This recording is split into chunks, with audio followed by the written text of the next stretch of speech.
Good evening, students. Welcome back to one more session of your World of Chemistry, that is your CBSE grade 1920, the new sample paper which I've been solving. I think in the previous video I have solved the part A. In that I've taught a session video reasoning questions. I have taught you the paragraph based question. Then I have also taught you the objective based question. Now let us jump into the part section B, that is your 1 mark questions. Means rather, if I have to speak about 1 mark, there is a bifurcation of the marks from here. Let's see how to do or how to go about. Right, students.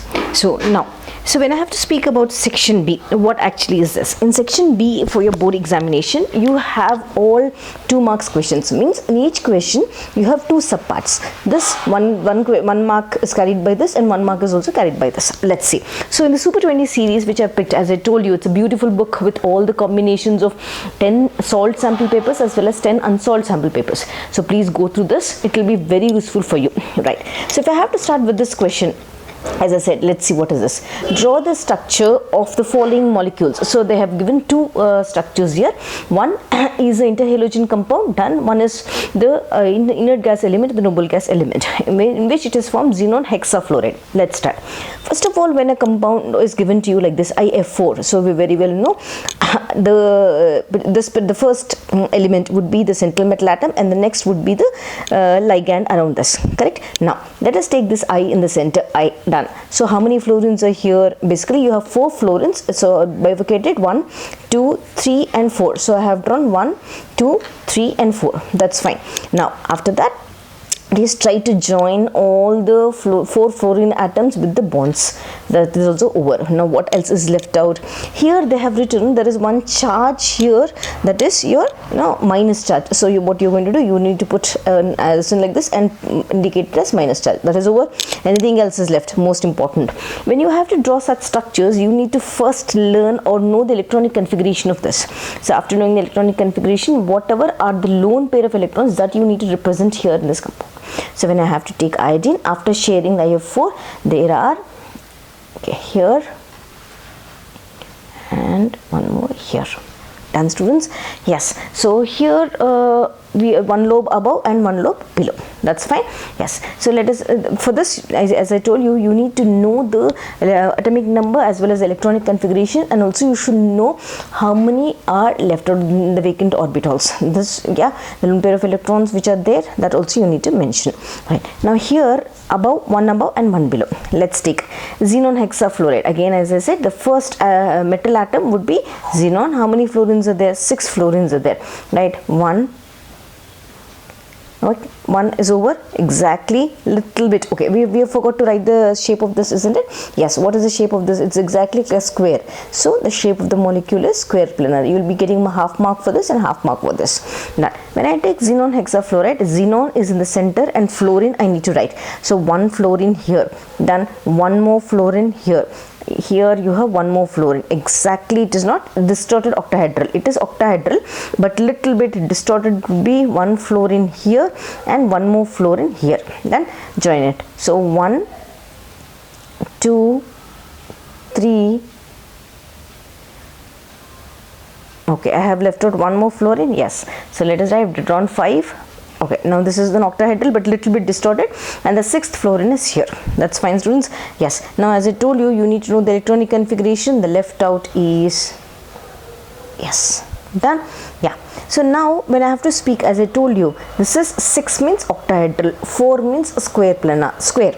Correct? Square planar. Right. So because octahedral is distorted, we will write the shape of the molecule as distorted octahedral. Hope this is clear, students. Yes. So this is how you get 1 mark here, 1 mark here, half mark for this, half mark for this, half mark for this, half mark for this. Right. Now let's come back and see the next question. That is your 22nd question, which is again carrying how many marks? 2 marks. Right. So let's come back and see that. Now let's come back and see the 22nd question. After the 21st question, structure. That means you need to remember in every paper compulsory question of structures will be given. So the P block, all the structures, I think I have done a video also for all the structures.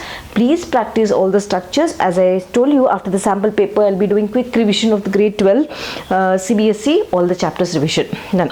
So when I have to speak about this particular question, what did they give me? They said calculate delta G naught for the following cell at 298 Kelvin. Now along with this question there is also a choice question which is given. We will solve that also. Let's see. So they have given a cell notation here. So Mg to Mg plus 2, copper plus 2 to copper. How much is electrode potential of magnesium? Minus 2.37. For copper it is plus 3.4. Done. So what should we do? What should we find out? Basically, we need to calculate delta G naught for this Gibbs free energy. It is a standard Gibbs free energy. So whenever such question is given to you, first let us write the solution. Careful. First note the data, correct? Then calculate the E naught cell. Two formulas I know basically in electrochemistry. What is that? I know one formula, that is E naught cell is equal to, what is it? Now here, which is the anodic reaction, which is the cathodic reaction? This is the anodic reaction because there is loss of electrons. This is cathodic reaction because that is the gain of electrons. So always remember E, you have to take the cathodic minus the anodic. So that means E copper plus 2 by copper minus sorry E naught sorry E naught by magnesium plus 2 by magnesium. Correct, isn't it, students? Yes. So note the values. E naught cell, how much is it? For this, for copper, how much they've given me? 0.34 minus of, again take minus 2.37. Done, students? Yes. So when I calculate E naught cell is equal to, how much is this? When I calculate, it is 2.71 volts. This is also overdone, isn't it? Right. Now what did they ask me? They've asked me delta G naught to calculate. Here, what is other formula? One formula I know is this. Let us put it in the box. E naught cell is equal to cathode minus the anode. You know, it's the cathode minus anode. One more formula which I know with delta G naught, simplest numerical actually. Delta G naught is equal to minus NF E naught cell. Correct? This is what is one reaction which I have derived.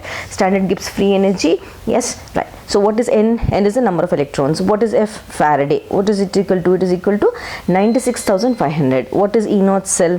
E naught cell is nothing which we have calculated here. Let us apply it in the formula and see. Yes, students, right. When I apply it in the formula and see, that is equal to how many electrons transfer? Just see here. From magnesium to copper, from copper to magnesium and magnesium to copper, how many electrons? 2 electrons.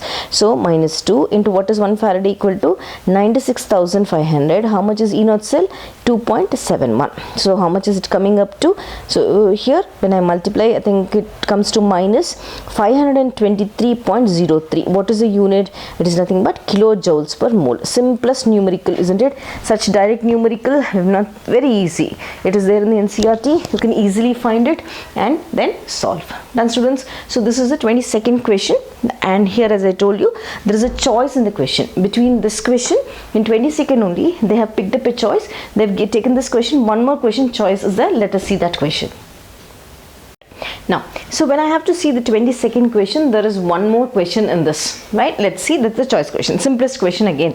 Lucky students, if you get such questions, it will be easy for you to score all the 2 marks, right? So can we store copper sulfate in iron vessel? Why or why not?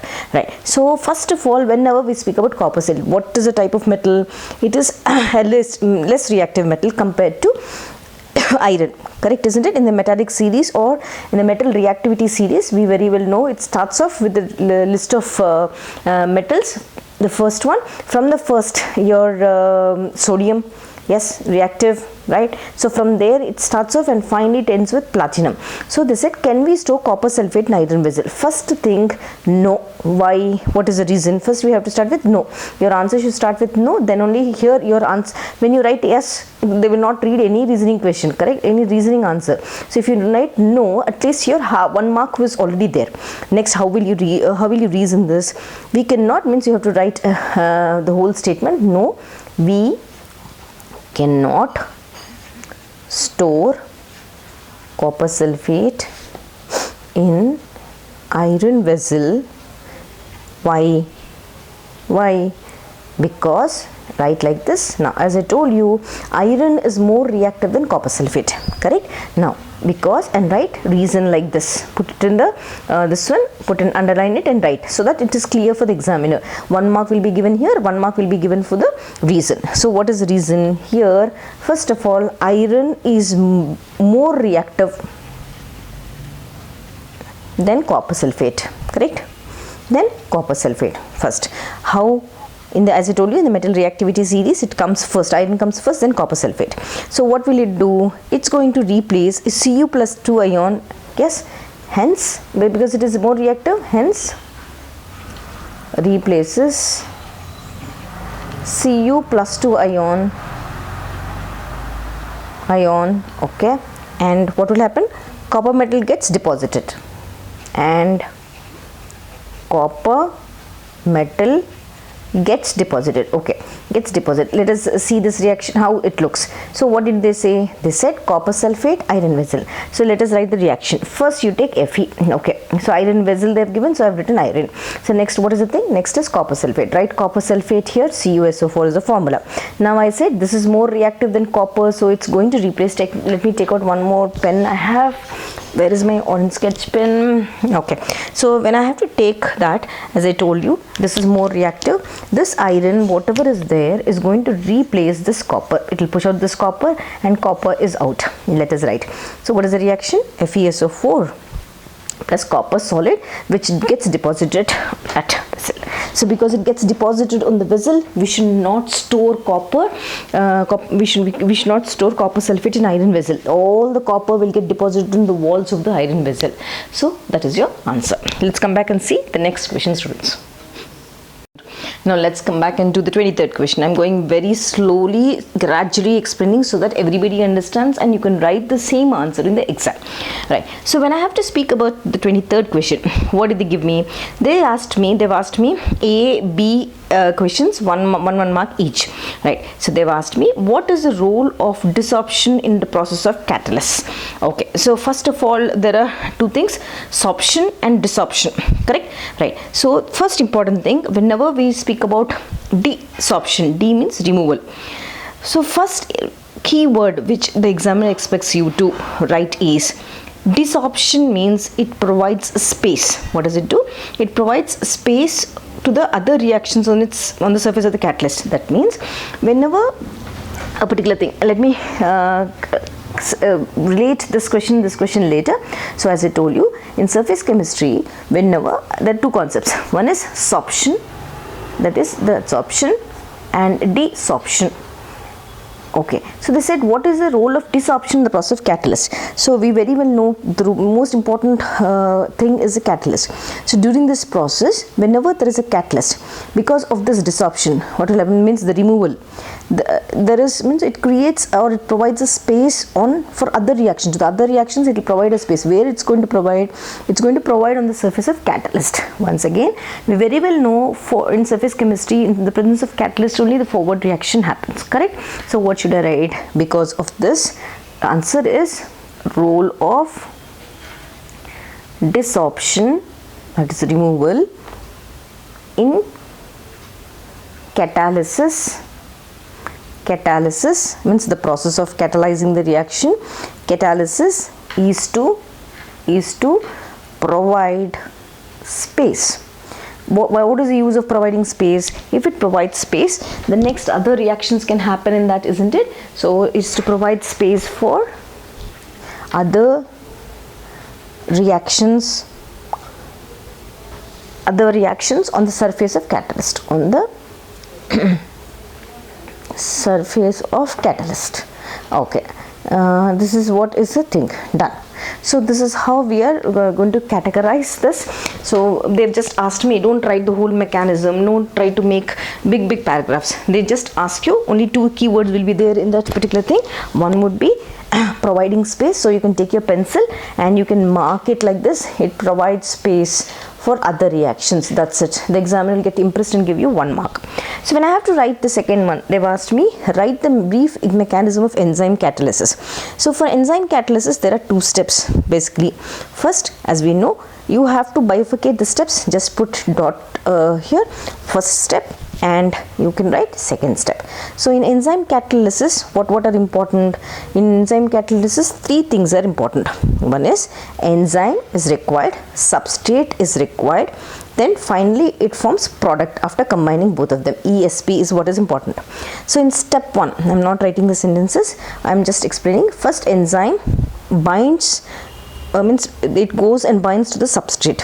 What does it form? It together forms a complex called enzyme substrate complex, which we put in asterisks, right? So you need to write here in sentences, binding of enzyme and enzyme to substrate to form enzyme substrate. What is this? This is an activated complex. This is what is the keyword which the examiner expects us.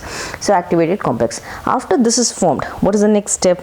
This enzyme substrate complex, whatever is there, it's going to decompose into 2. One is enzyme plus product. Okay, so what is this step called? This is called decomposition of activated complex. Means there should be a connectivity between the first sentence, second sentence. Once again, first step is enzyme plus substrate forming enzyme substrate activated complex. Next is decomposition.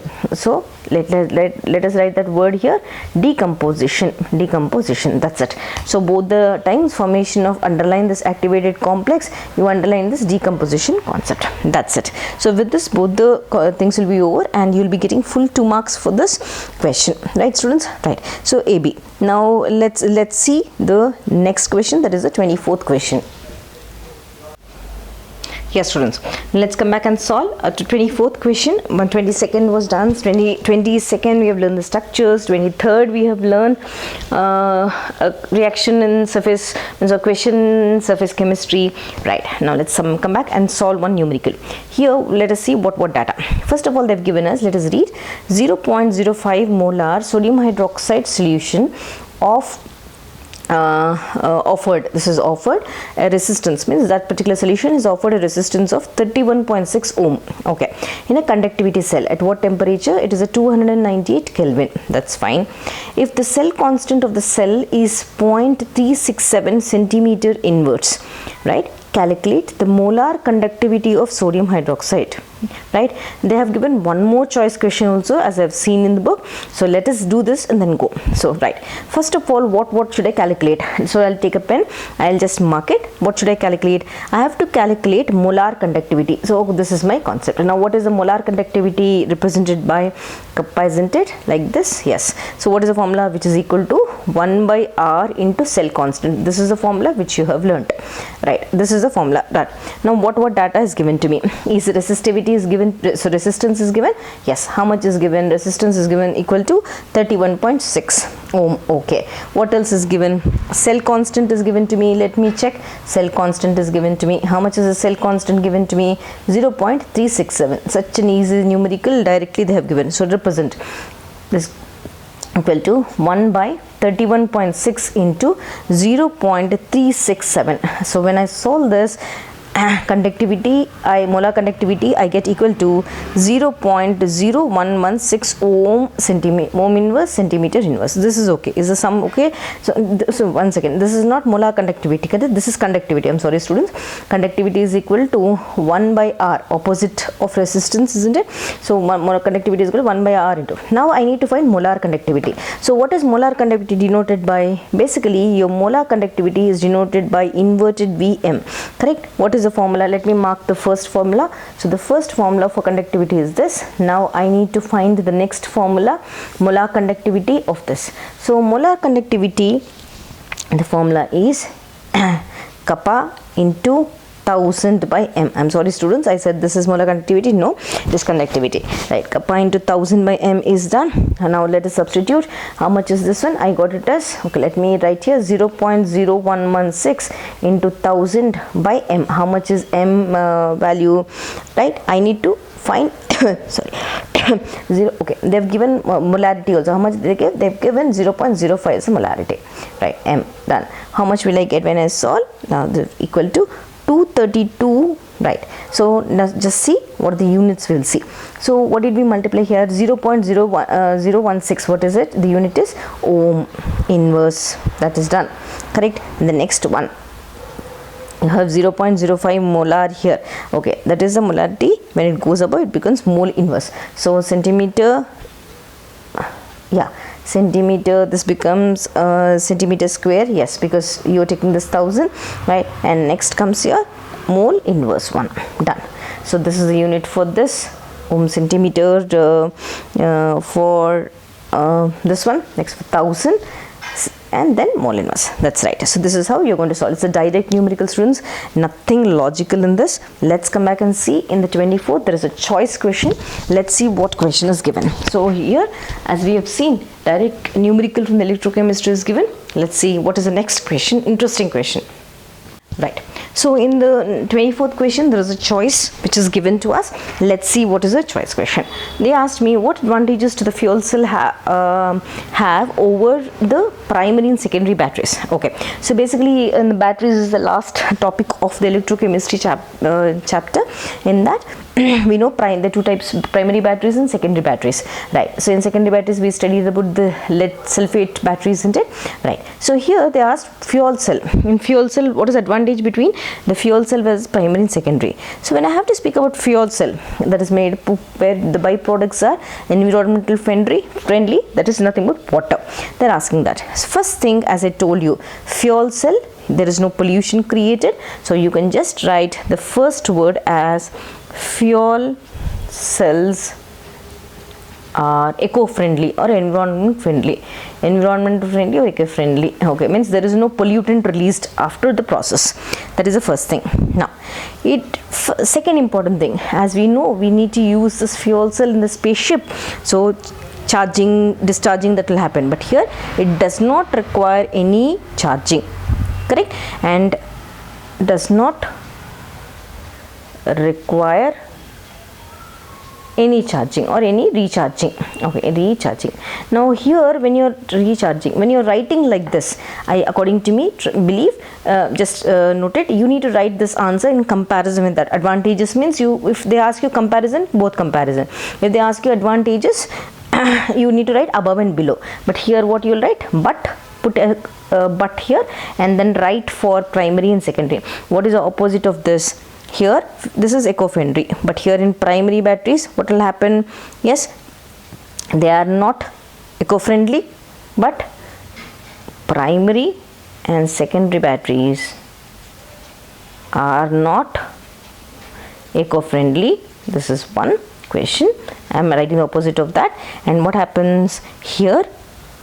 You need to, the reactants have to be fed always. Every time you need to keep feeding, supply, you need to supply. So reactants to be fed continuously, reactants to be fed continuously. This is one option.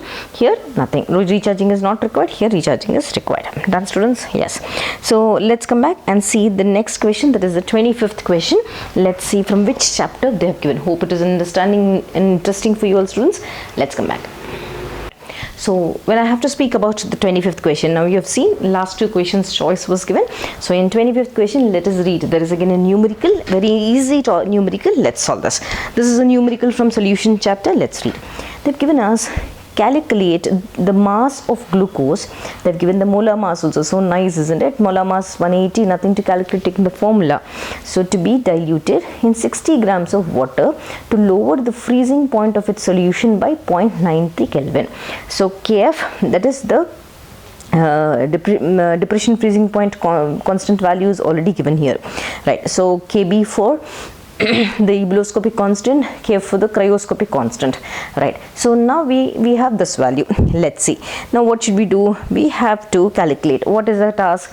I calculate the mass. They have asked me to calculate the mass. This is one thing I have to calculate, right?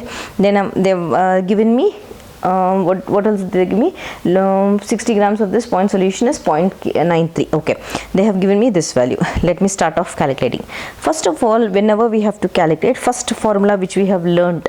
Okay, so write the formula. Solution, what formula? Delta TF, what formula did we learn?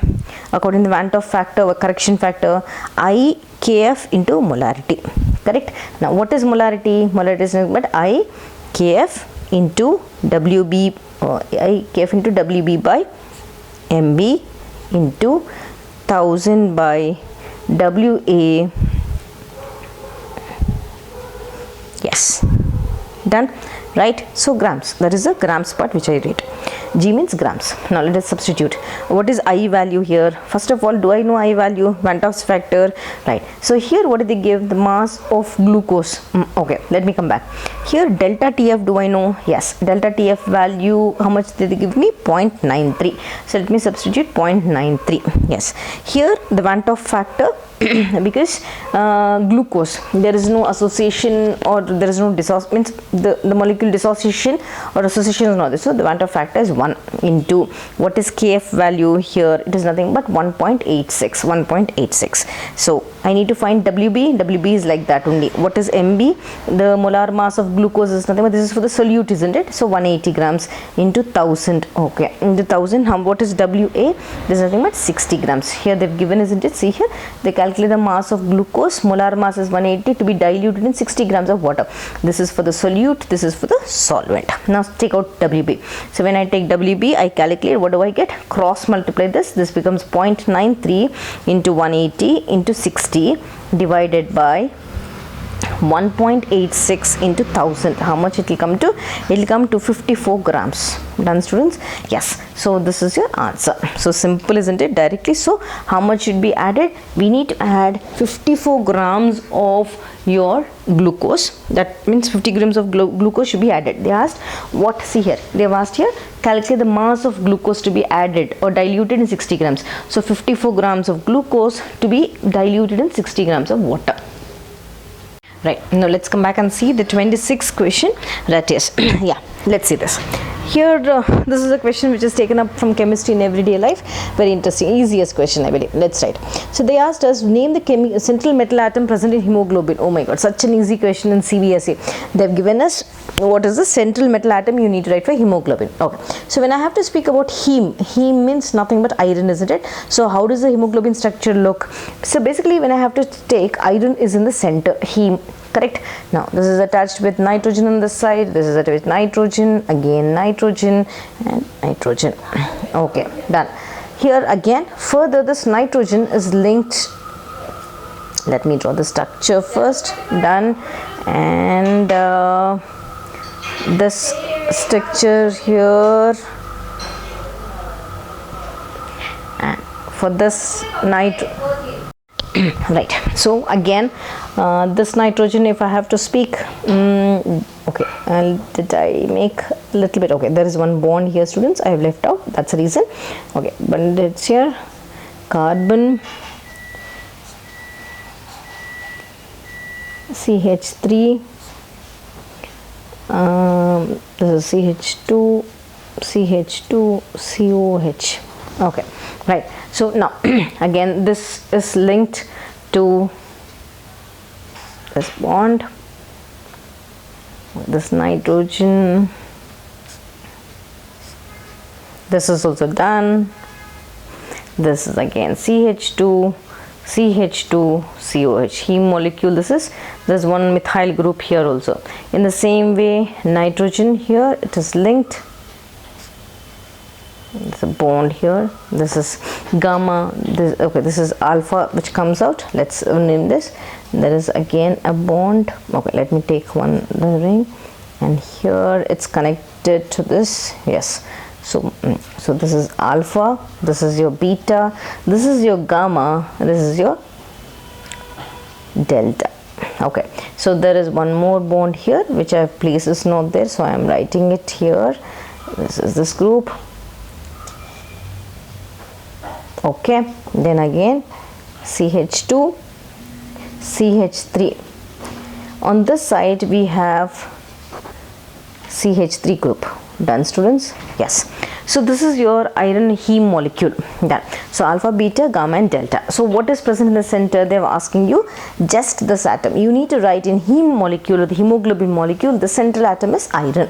So let me write that. So for this I'll be getting 1 mark. Now next thing they've asked vitamin B12. So structures of vitamin B, amino acids, all these will not be asked you. You need to know what is the central metal atom, what is adjacent group, what is adjoining group to that. Right. So when I take vitamin B12, it is nothing but cobalt, isn't it? So cobalt. So please remember, vitamin B12 central atom is cobalt. For a hemoglobin, the central atom is iron. Now let's come back and see the next question. Right. Now let's come back and see the 27th question of your section B. Right. As we know, 21 to 27 are 2 marks questions. Right. Where you have part A and part B. Now what is this question? Let's see. So they've asked what is the significance of vitamin C in daily life. So all 20, I think 2 marks questions, all are easy and almost directly related to your textbook. Right. So what is the significance of vitamin C in daily life? So as we know, we have water soluble vitamins and fat soluble vitamins. Correct. Right. A, B, C, D, E, K. That. So they're talking about vitamin C. It is the most important question in your CBSE. So vitamin C, what is the role of this? Basically, it tries to give, or it will build up resistance towards diseases. That's the first thing. So what is the vitamin C? First, what is the keyword? You need to write it increases the resistance of a body. This is the keyword. So resistance of a body. So with this, I think the keyword in the question paper will be done. You can take increases the resistance of the body as a keyword and write it. That's over. Further, if you have to write, so resistance of the body towards what? Towards infections or towards diseases. So towards infections or diseases. This is also done. So further, if you have to write, what does it do? Because of this resistance which we have developed in a body, where is it present? It's present in the citric fruits, isn't it? Right. So because of this resistance present, because of this resistance developed in our body, what it does, quickly the body starts healing. Means when you have cuts, right? So it heals. Means whatever, the body starts repairing itself. It heals. Here we'll write healing capacity of the body increases. That's it. So these are the 2 words. So you can write healing capacity. So one word is resistance of the body and next healing capacity of the body. These 2 keywords if you write, your answer would be complete for the vitamin C concept.